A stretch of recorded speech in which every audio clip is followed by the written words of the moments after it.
Maraming tao ang nalilibang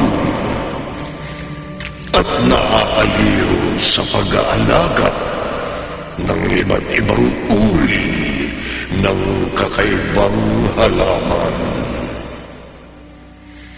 Paano kung ang kakaibang halaman na inyong maalagaan ay nakapangingilabot at pumapatay?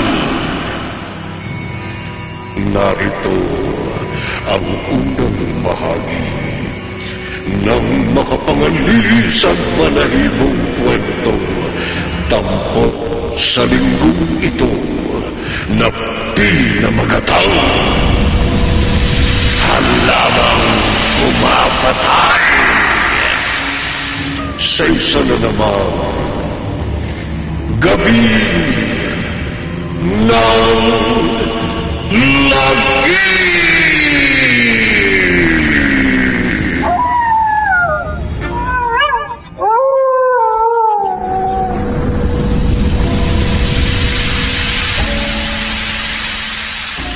Nakakakilabot naman ang halamang ito sa hardin ng mansyon mo, love. Kakaiba, di ba? Nakakatakot eh. Itim na itim. May malaking bulaklak at may mga galamay na parang higanting pugita. Kasing tigas pa ng goma. Nanggaling pa ang binhi niyan sa ibang bansa. Bakit naman sa tabi pa nito mo ginustong sulitin yung binayad mo sa akin? Okay naman, di ba? Nasiyahan ka rin naman sa ginawa natin kanina. Nagulat nga ako eh. May edad ka na. Akala ko mabibitin ako sa iyo. Pero parang batang-bata ka pa pagdating sa romansa. Matagal na akong biyudo. Kaya talagang sinulit ko ang bayad sa'yo. Dito ka muna, ha? Kukuha lang ako ng mainom. Okay. Sa laki naman na ibinahayad mo. Basta ikaw ang pumikap sa akin. Sasama agad ako sa'yo, nanginginig pa. Huwag kang aalis dyan sa tabi ng halaman. Okay. Nakakakilabot talaga tong kakaibang halaman sa tabi ko. Kapag napapatingin ako, tumatayo yung mga balahibo ko. Hey! Ano yun? Parang umuungo lang malaking bulaklak na itim na halamang ito. Teka, lalayo-layo ako rito. Ay! Ang mga galamay na nakakakalabat na halaman biglang gumalaw. Pumulong sa buong katawan ko. Sa liit ko. Nasasakit ako. Hindi ako makahinga.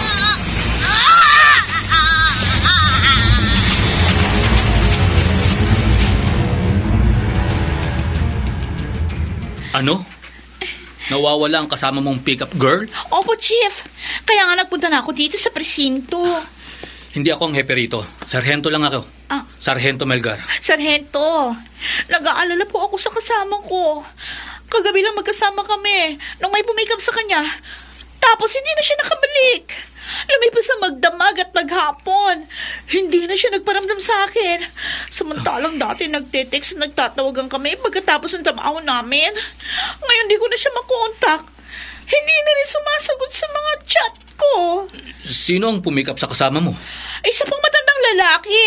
Matanda? Opo, hindi ko naman kilala yun eh. Pero nakuha ko po yung plate number ng sasakyan niya. Ibigay mo sa akin. Yes po. Hahanapin ko ang matandang lalaking sinasabi mo. At iimbestigahan ko. Siya ang pangunahing suspect sa pagkawala ng kasama mo.